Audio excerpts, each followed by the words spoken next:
Hello, welcome to an Eyewitness News special. I'm coming to you from Nkandla.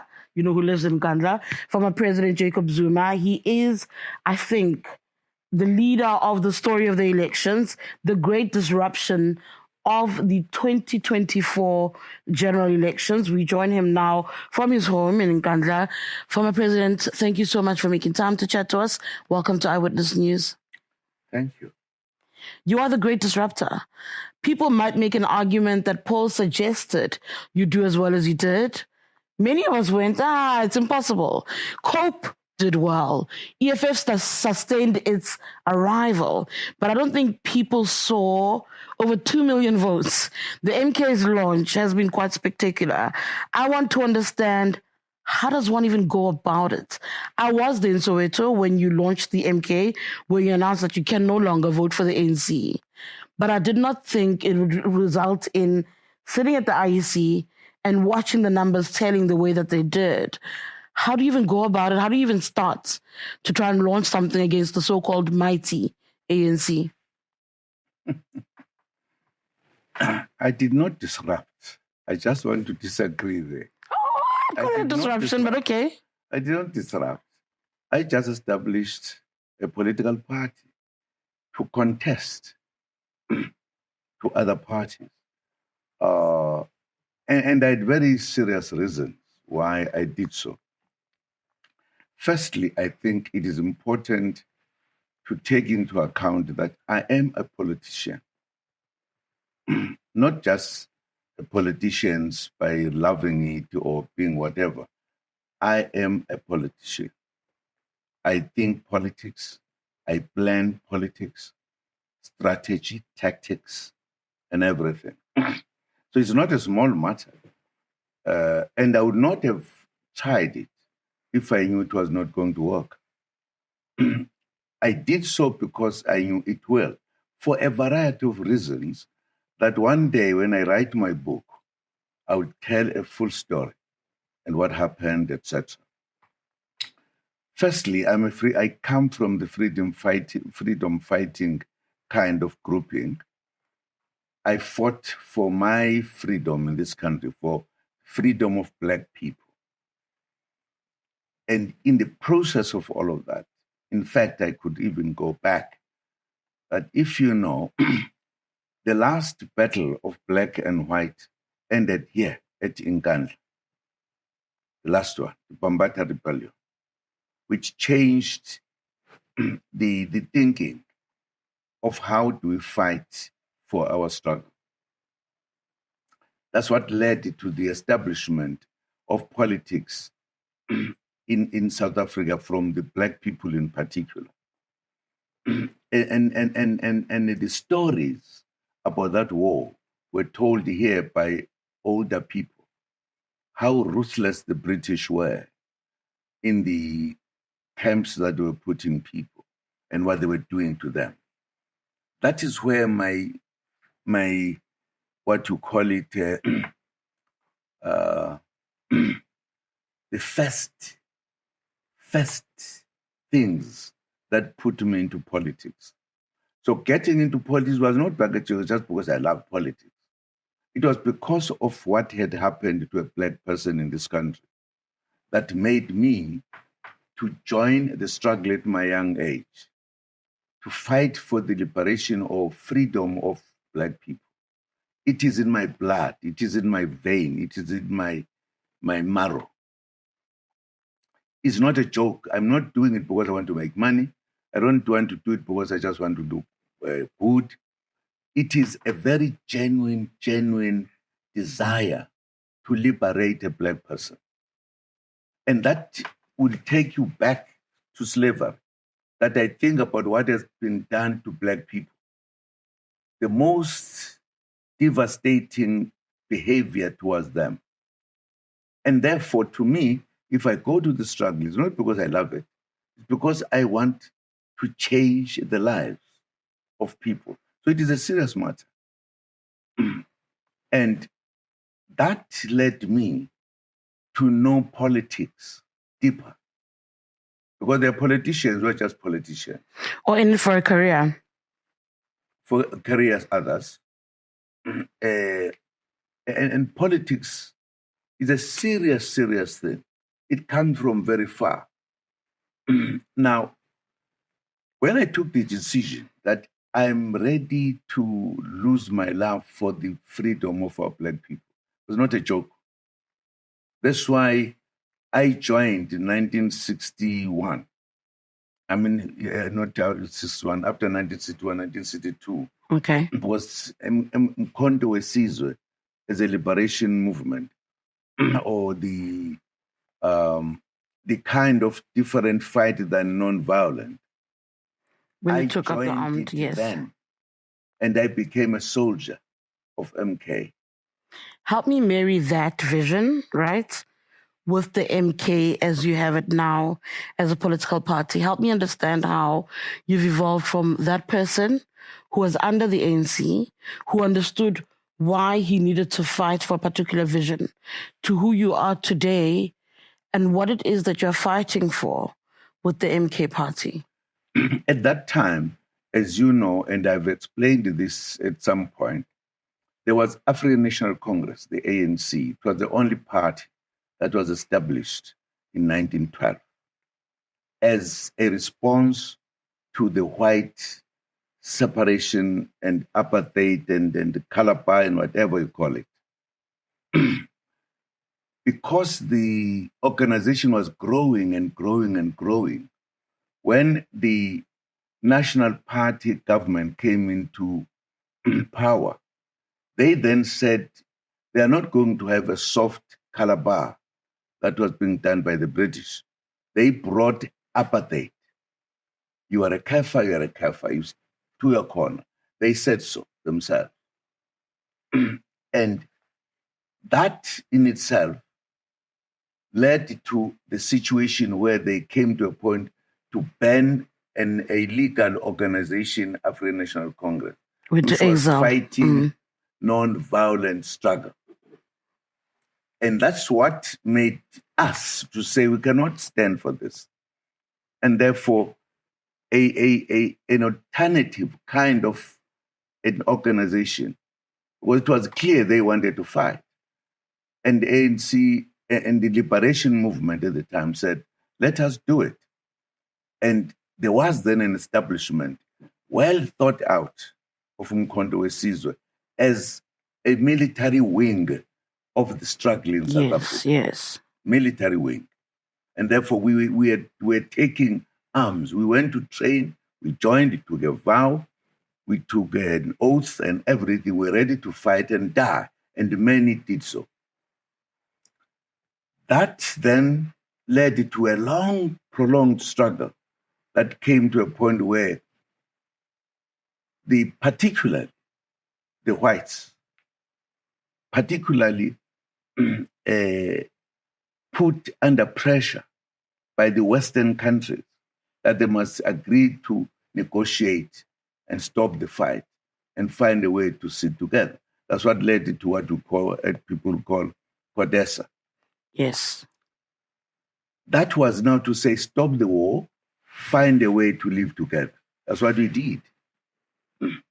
With process going forward, well, there are a lot of details there. Then we reached a point where the party that was established to liberate people began to move off the rail. And the leaders began to be the ones who are in charge, who are doing everything they love. And therefore, the process to finalize our freedom was lost. And the leaders were not listening, even if we wanted to listen to. My organization, which I'd spent more than 60 years in it became difficult. It became very funny. And you could not correct it. When I write my book, I will explain the details Not now, because We've now, been waiting for this book for so long. No, it's coming. Don't worry. But let's speak about it. So come when you're an old lady. But let's speak about that. So you felt that the leadership derailed away from the vision of what? The National Democratic Revolution? Is that where the ANC got lost? When did you realize that the leadership of the ANC has derailed from the vision? After you were done? Quite a while. While you were still president? As soon as... No. When I was a president, it was not delayed. It was not derailed. So after 2017, I was removed before I finished my terms, specifically because I was moving to the direction that ANC was established for. I was removed as head of state or as ANC president. As a head of state. So that's 2018. And I think you've had this conversation with Zianda from Newsroom about you being removed, about former President Thabo Mbeki. I want to come back to the part where you say it was derailed and you attempted to speak to the leadership of the ANC and you ignored. Is that it? Absolutely. I was. It ended up with me even moving away from attending the meetings where I was in terms of our agreement. An ex officio. An ex officio. Because I realized that if I stay there, all the wrong things that were happening, I will also be blamed. Why were you there? Because I did not want to say to people, do this and become like a hardy to them. So I gave them an opportunity. But they continued until the point where it became impossible. I went into the last conference, not as a former president of the ANC. I went there as a member of my own branch from here because I wanted to argue things. I was prevented, I could not do so. And I had no alternative. I took a decision. This organization is no longer the organization I know. That's why I call it Ramaphosa ANC. We'll get to the Ramaphosa factor. So it was when you left NASREC 2.0 in 2022 that you knew you needed to start a different organization outside of the ANC. No. Not at that time when I was up there. The last conference of the ANC, the very last. The NASREC, NASREC 2.0. The second. In 2022, yes, the second NASREC. Yeah. So when you left there, were you a branch? I remember you were in the crowd with the KZN delegates as a branch member. Exactly. So it was at that conference when you walked out and you said, I need to do something about the ANC from outside. Not when I was there. Much as many things were going wrong, but I was ready to debate. And I was not given a chance to debate in the plenary. And then I was directed that I must debate whatever I wanted to debate in the commissions. I went there reluctantly because I thought this was not right. But I debated my issues there. Those issues, when the reports were given, nothing was mentioned of serious issues that I had raised. In fact, the ANC did something that it has never done since 1912. To say in a conference, we are postponing the conference. We'll come next time, next conference to finish off, which deprived me of the debate that I had made in the commission, which I wanted it to be discussed in the conference. And that thing that there will be debate, there was never any conference thereafter. What was there called the conference were different meetings held at the same time in different places. The National Executive Committee and the provinces. That is not a conference. And even then, we're not allowed even to debate then. And it was clear to me that this ANC is indeed something else. That's when I took a decision to say, this organization, firstly, as a result of its behavior, the people were telling us they're not going to vote for us as long as we have got Cyril Ramaphosa as a president. So it was an open thing. Now, I could not allow that. That's why I took a decision that I'm not going to vote for them, but I'm not going to leave politics. And I must find a way how to stop the ANC from the direction it is taking.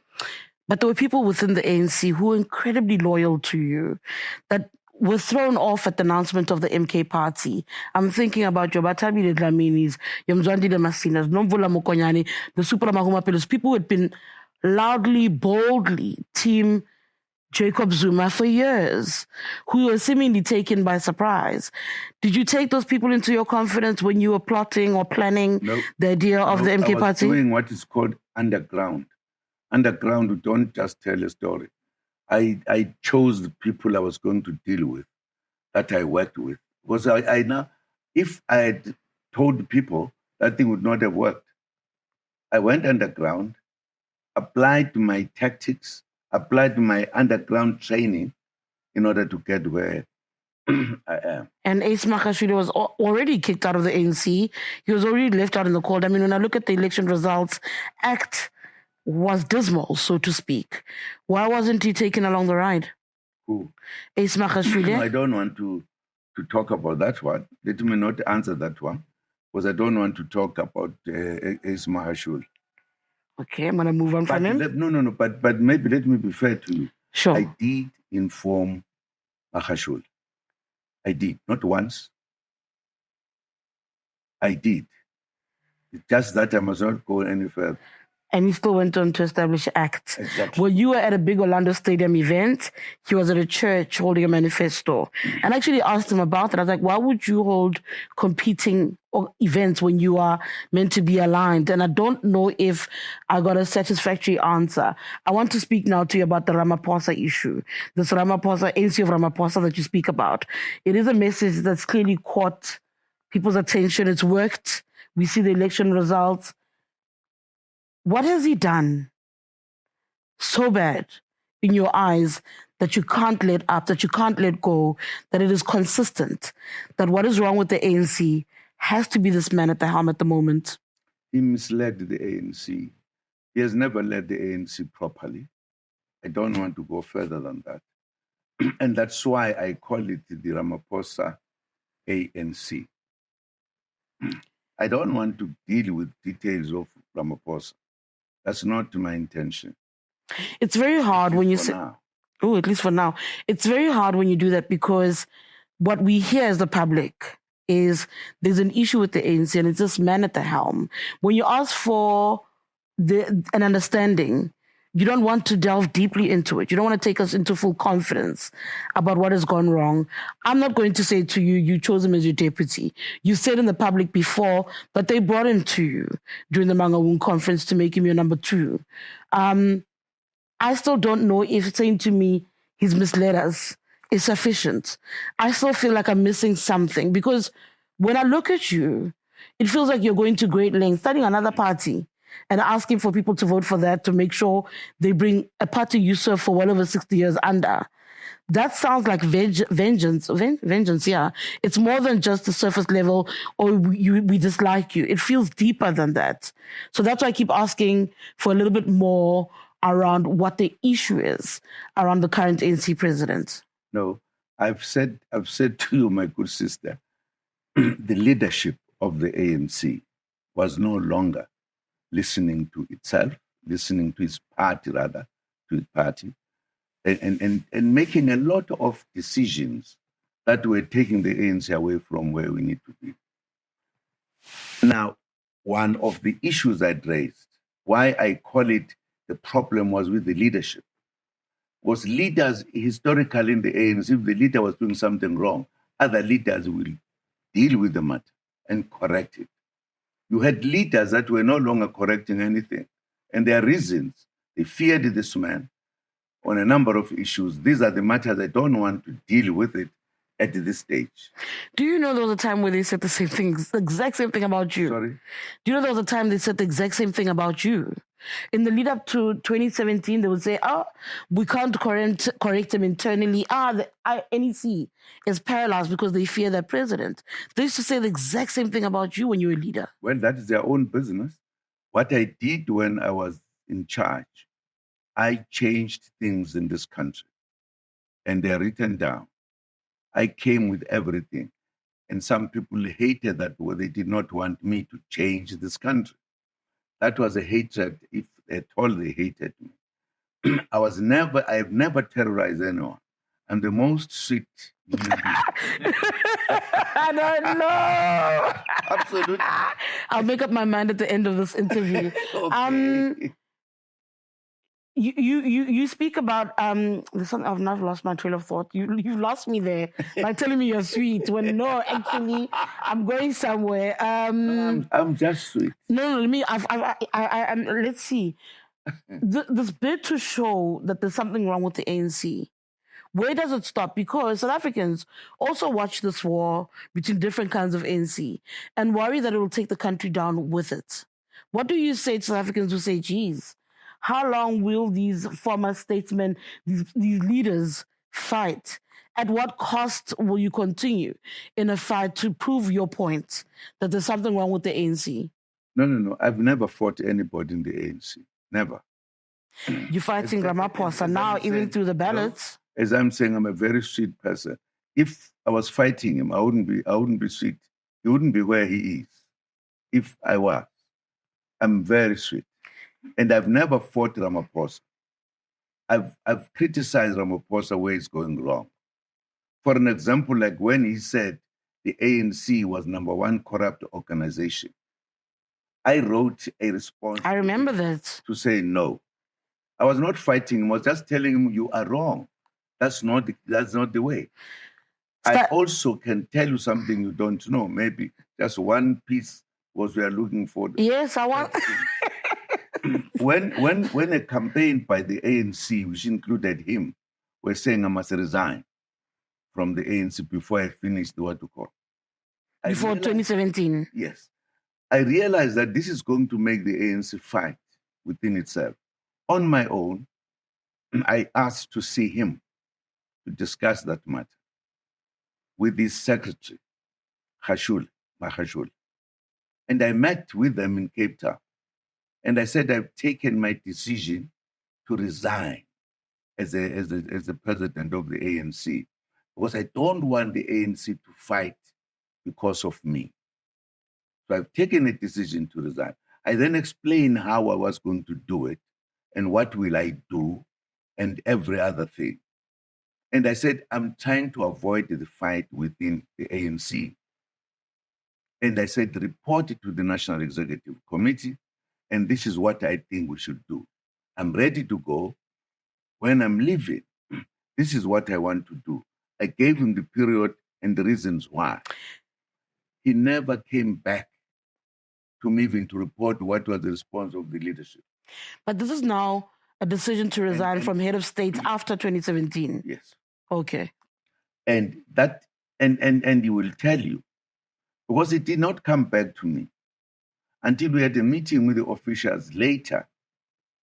And I said to him on that day, I said, never meet me, never ask to see me.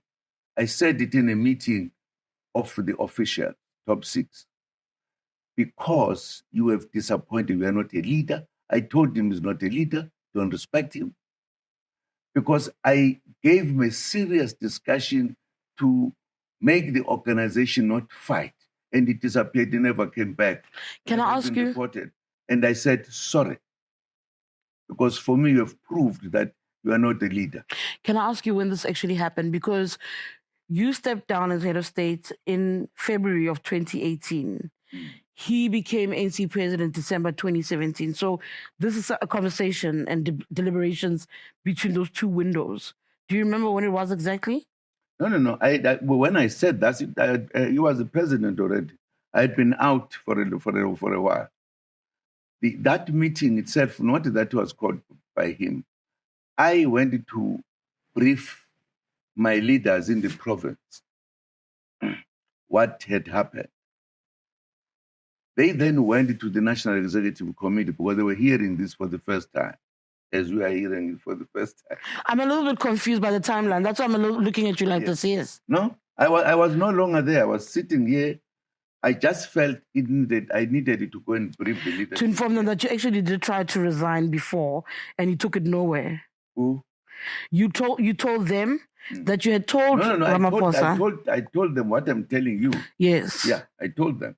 And I said, this has been my problem with them. I needed them to know, because they mustn't see me having a different behavior. They must know exactly. And they then went to raise the matter. And then that's what led to the meeting of the working committee, where I told him, I don't trust him. I don't think he's a serious leader. I told him that it was necessary for me to do so. I'm just explaining to you so that you shouldn't say I'm just talking. There are things that I discussed with him properly, politically, and otherwise. I want to go back to the question I was trying to ask you now. And you say you're not fighting, but actually, when you start a political party to take down the governing party, that is a fight, whichever way you want to describe it. Fight. What is it? No. You can't say all these parties that split, they're fighting. They are not. You're fighting. Competing. You're in a space where you're in competition. Competing and fighting, they are two different things. Come see. It depends on the day. Okay, let's put it this way. You start an organization to compete with the governing party. Not to compete. It must be something. An organization in order to correct this country. In my speech, are you correcting the country or correcting the ANC? In the speeches that I've made, I've said I want to rescue the ANC. Can't be fighting it. So in your bid to rescue the ANC, the question some of us as a country have is, will we pay the price of you attempting to rescue the ANC? Not at all. You will actually be happy. As you can see how happy South Africans are today with Umkhonto weSizwe. You will be happy. We are not happy. We're in limbo. We don't have an outright party that's won the elections. None of those parties won the elections. There's no outright winner. We don't know how governments are going to be formed. We don't know whether or not we should be scared. I don't believe the markets must dictate how we are as a country. I believe a political party that cares about our well-being matters the most. Only if they had counted the votes of MK, there would be no problem. Would we have a party that cares about us, though, if that was the case?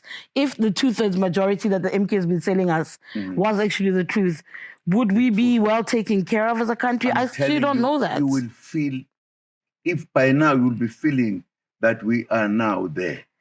I don't know, because I also don't agree, and I'm a little bit confused about your policies, but I'll talk to you about that in 2 seconds. No? You shouldn't. If you are an African, you shouldn't. I am an African. You posture left, but your policies are right. So I'm a little bit confused. No, your policies are right. They're not progressive. They're progressive. No, not all of them. Listen, my dear.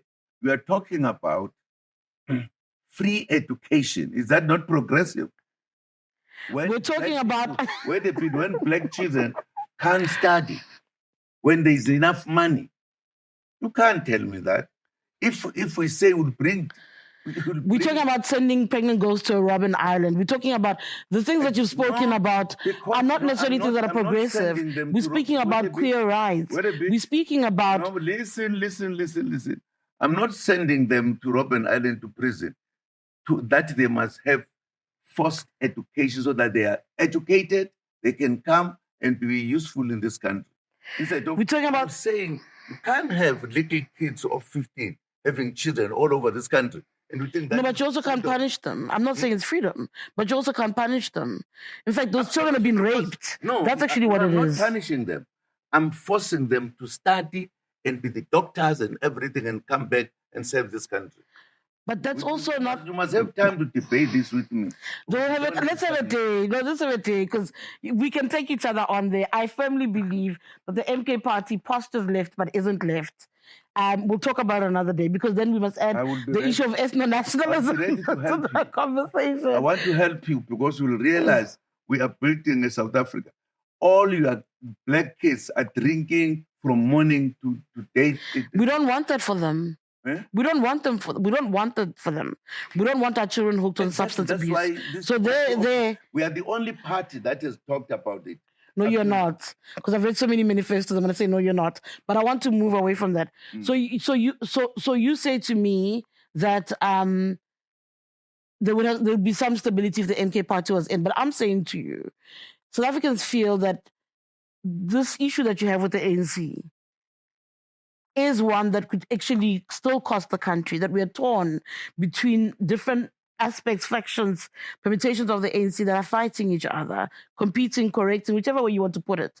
But you have two different views from the ANC that are clashing at the expense of the country. Which are these views? One that is carried by you via the MK party now. I'm not in the ANC in that way. I remain with my membership there. I said so. I am a leader of Mkondo Wesizwe to correct the wrongs. And partly the ANC under the leadership we have now, they are the ones who need to be corrected. And I'm you know that in the policy of the ANC we say we've got a freedom charter. Yes. Which the ANC has forgotten about. Nothing's being done, which will change the lives of the people in this country. And this is what we're going to do, to carry out the correct policies that were decided by the people of South Africa, not just by the ANC. So the view that you are testing institutions of democracy to prove a point is unfair, or is it fair? Which one? Democracy now. The view that you're testing, the tenets that are upholding our democracy to prove a point, is that accurate? This is now obviously looking at the court, looking at the IEC. Is that a correct assumption that, look, here's a person who's testing the very might of these institutions and their ability to do their job? The IEC took our votes, gave them to other parties. That's not democracy. That's not democracy. The IEC said there was a crash. Of the dashboard. When there was no crash, when they were taking our vote, we've got evidence. That's why I've charged them. So you've gone the legal route. That is democracy. No, you've gone the legal route. When we say don't start saying you are now giving the numbers, because we are complaining. We are a long list of parties. They don't listen. That's not democracy. I disagree with you. That's not democracy. It's not democracy. No. What you are doing is democracy. Absolutely. There are around 50. I want the truth to be told. Who actually won? We don't know right now. That's a reality we are dealing with from Umkhonto Wesizwe. We want the truth. We want people to deal with things properly. We want people to respect other people. You're not satisfied with the 2 million odd votes. You believe you are owed more. Absolutely. Not that I believe. I know. I told them I've got facts. And I've got facts. As a result, your 58 MPs, are they going to Parliament? Are they not going? How long will they not go if they're not going? No. If there is a law that says if there is no, what is it called? Which one? I don't know what you're referring to. Even tell me. If there's a law that is called what? Are we speaking about the election of a president, a speaker? Are we speaking about the declaration of the elections? Of course, yes. Which one are we going to? Be done when the declaration. When there is a huge number that is not in Parliament. Or the election of a president, yes, it can be done. Can't. 130 MPs need to be in that house. There will be 130 without your 58. No. I'm willing to take a bet on that one with you. If there are chairs that are empty, there'll be quorum. There is no quorum. Are you going to take other MPs from other parties and ask them not to attend? We are all complaining. It's not only me. But the parties that are complaining alongside you are parties that are Busara, that are 4,000 votes, ACT, that's got how many? 13,000. The parties that are complaining are not in Parliament. They're not in seats. Our membership, if MK is not there, there's no quorum in Parliament. I beg to differ, but let's wait and see. Let's wait and see. If I'm right, what happens? I've been in Parliament, my dear. I haven't been, but I feel like I'm right. I've been there before. If I'm right, what happens? And if I'm right? I'll give you a cow. Oh my God. I want my cow. Because I know you want me. Please deliver a cow to the east of Johannesburg because you want me a cow. I don't know where we'll put it. We'll find space in my father's yard. Don't you worry, but you owe me a cow. Where does it end for you? This issue, no, before I actually get there, let's speak a little bit about Jabulani Khumalo. Yes, there's a court matter, but he's actually on your parliamentary list. So as it is, it hasn't been altered. We are taking him out. You missed the deadline to alter it. No. We're taking him up. Don't worry. We can't sit with this. Not he is not in our party. We chased him out of our party. There's no democracy that can say somebody can come in Ghana to tie him. Look, he's not a member. You know how parliament works, as you said, you've been in parliament. Exactly. I haven't. You know that you have to resign once your name is in. You can't be fired. He has to write a resignation letter and remove himself. I saw the list today. That's part of cockeyed democracy. Because you can't have a man who's chased out from his party and he sits there by force because the what you call democracy must do so. Where do you get that from? He's not in our party. He was chased away. Yes, the letter was written. We were sitting here when I gave it. I heard about that meeting. So what happens when he goes to parliament and he sits there? 57 of your members are not there. Our party is not going to agree. There's no parliament that's going to force you with a member who's not your party. It can't be. He can go there to show his stupidity. Okay. So that's the issue of Jabulani Khumalo. You are clear on that. What if he wins the court case? He can't win the court case. He can't. What if he does? No, he can't. I told you. He can't. Because he's lying. He's a liar. Mr. Zuma, let's speak a little bit about other parties like the EFF, for instance. Why should I discuss other parties? I'm going to speak about coalitions. I'm going to ask coalitions. I don't want to discuss other parties here. No. I'm discussing. I feel like I must give up. No, let's speak about. No, I'm not going to give up. Actually, I've got another one. It's fine. Yeah. I've got another one. Let's speak a little bit about coalitions. The ANC looks like it's leaning towards a government of national unity. Some people are speaking about a minority government. I've heard they've attempted to call the MK party to ask for you to come on board. Have you received calls from the ANC? What is your position? No, I'm not sure. I don't know. Normally, I don't want to discuss other people. General is not my habit. I think all parties are meeting and talking to one another. Let us leave it at that, rather than to isolate others and say, oh, this one, blah, blah, blah. I think at the moment, nobody can say I'm making a government because I'm a majority. That's natural. It's going to call people to talk in order to have enough numbers to establish a government. They'll call you maybe, if they do. They've been calling me. Or have you been answering their phone calls? No, not yet. I know they did not necessarily call me by phone. They send people to say they are keen to talk to me. Your response is? I'm still here. I'm still dealing with the issues of not correcting dealing with what you call the counting and everything. That's what. But I'm not saying I'm not going to talk to other parties. Whatever happens, we'll be talking to the party. I have been talking to the parties even long before I made an announcement, because I knew where I was going. I'm very clear. I'm not doing this for the sake of winning, but I'm doing this to correct our situation that is not complete, that we as Black people were not free. I can give you litany of the reasons why. That's what I'm dealing with. I'm not dealing with wanting to lead now, whatever.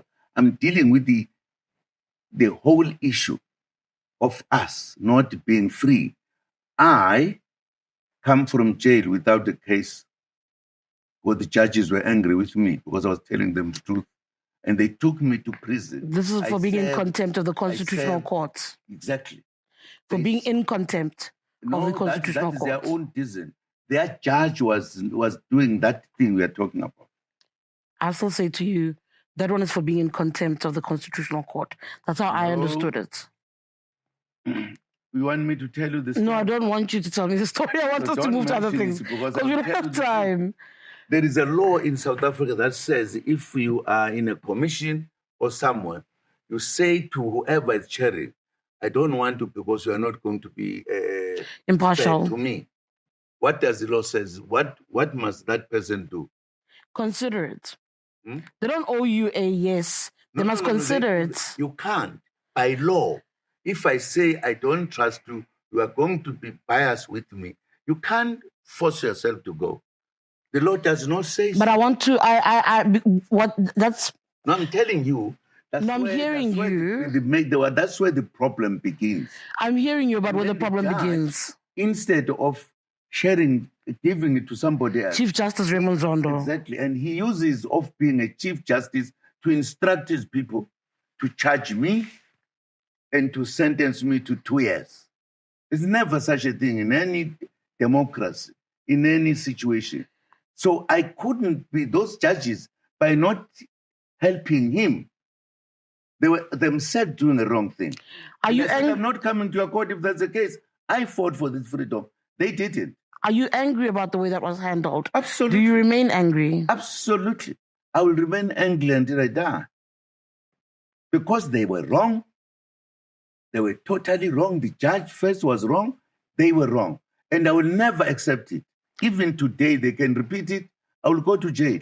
If their jail is to put people there who have no crime just because they are hated. That goes to my earlier question when I said to you, to what end? I asked you if it's vengeance earlier on. What was it? I asked you whether or not some of the things that you're doing are because you're angry and it's vengeance. At all. So when you say you'll be angry until you die, I then ask you, is that what your driving force? Because the judges are there to be honest, to judge people properly. If they don't do it, they're not going to be my friends. I'm going to go back to the issue of coalitions because that's where we were. Simphiwe Nyanda has written a letter. Who? Simphiwe Nyanda, General Nyanda. Mm-hmm. He says it's an outrageous idea that the ANC would want to talk to the MKP about coalitions. The same Nyanda, let me finish. The same Nyanda who celebrated your win back in Polokwane in 2007. When you watch that, where a completely different attitude has been taken, posture to who you are then versus now, what comes to mind? Nothing serious come to mind. That's not my worry. Of Nyanda, it's not my worry.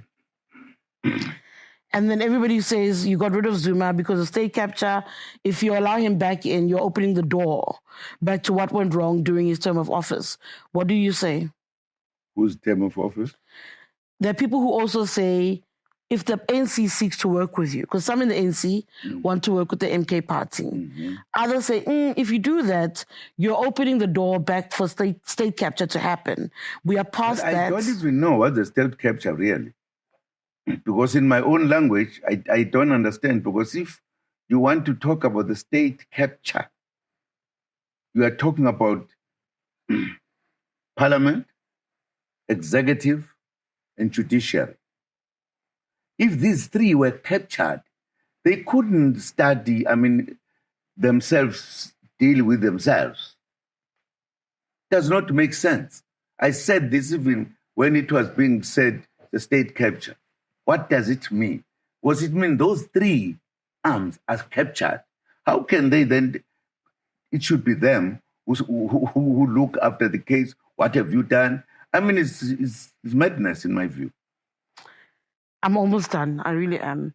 Under what conditions, minus the issue of the president of the ANC, because they said that's a non-negotiable, would you be willing to work with the ANC?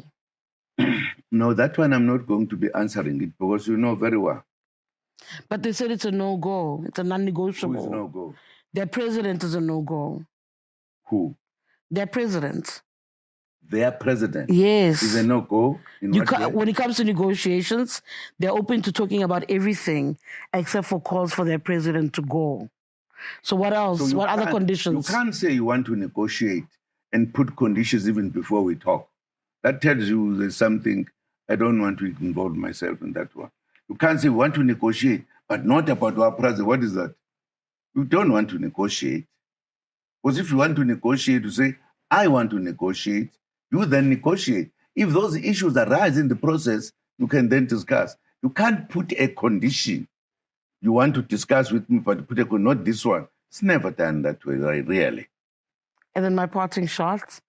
A lot of people speak about your relationship with your daughter, and some people feel, particularly in the ANC, some people feel that part of what's happening is because she's egging you on. They don't believe it's you. They believe it's your daughter pushing you in this direction. Your response to that? What does she know about my politics, really? Can I be pushed by my child? Can't you see that there's something wrong with these people? I mean, a child who found me being I was already in exile. I've been in politics long time ago, have done a lot of things, including going to prison, taking my decisions. Somebody one day said, it is this child that is making Zuma to be what it is. Shame. Shame, man.